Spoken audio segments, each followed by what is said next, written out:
Hey guys, welcome back to the channel.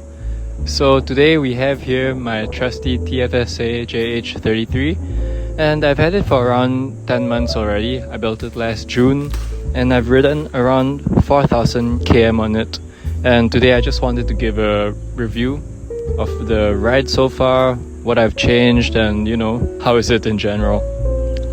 So I've changed a few parts over the course of the past 10 months. I changed the wheel set from a 65mm aero wheel set to a smaller profile one. This one now is 50mm and it's a core wheel set from AliExpress. It's a lot lighter too. The previous one was around 1,700 grams.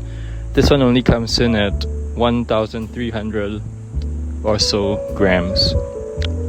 I've changed the tires as well. I used to run a Continental Ultra Sport 3, but this one here is a Continental GP 5000 and it's 28mm wide. I also changed the cassette to a lightweight one from ZTTO. I've seen some reviews online which say that it's not very durable, but so far I'm having no problems with it. I've probably run it for 1,000 km or so. After that, I also changed the disc rotors to a Dura Ace one. I think it's called CL900. Wow, there's so many ants here. Anyway, I've also added a power meter to the bike. I switched out the 105 crankset that I had for a Magine PES 505, and this is 165mm. Ever since changing from 170mm to 165mm, honestly, you don't really feel much difference, but my cadence has gone up, and I guess that's natural because, the crank length is shorter, so science. What else have I changed? Yeah, so those are the changes that I made, and all those changes actually brought the bike to below 7 kg excluding pedals. I think when you add pedals, the bike is around 7.05 kg.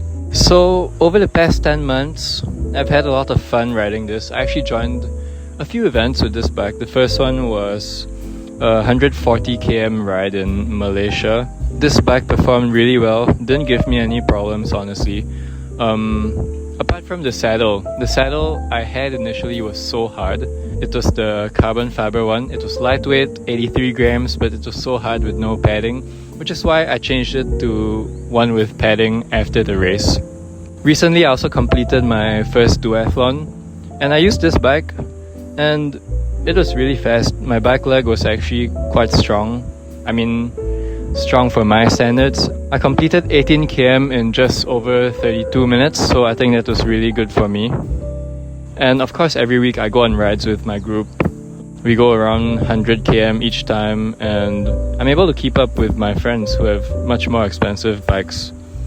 Okay, so now I'll get on to some problems that I've had with the bike.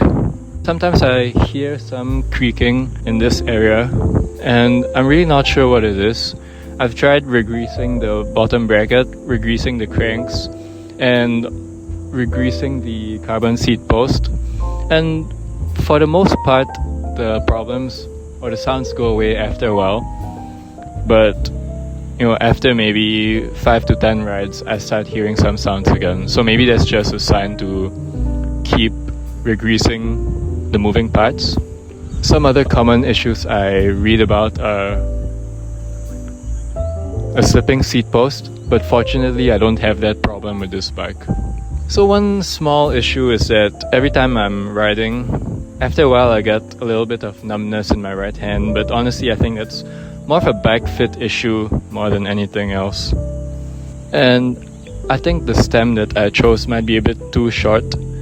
This one over here is 80mm, and if I were to build this bike again, I'd probably go with 100 or 110 so that I'm not so scrunched up in the front. Before I forget, I want to talk about the Groupset. So I'm using a Wheeltop EDS TX Groupset, and the reviews online have been mixed honestly, or maybe a few more positive than negative, and my experience has been great so far. It did take a while to set up the gears, especially on the Wheeltop app, but once everything was dialed, I didn't really have any problems. Honestly, even after I crashed my bike once, it still shifted quite smoothly. even though the derailleur hanger was bent.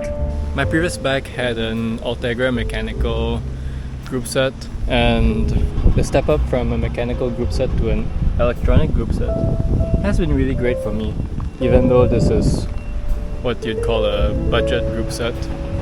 It's still pretty good.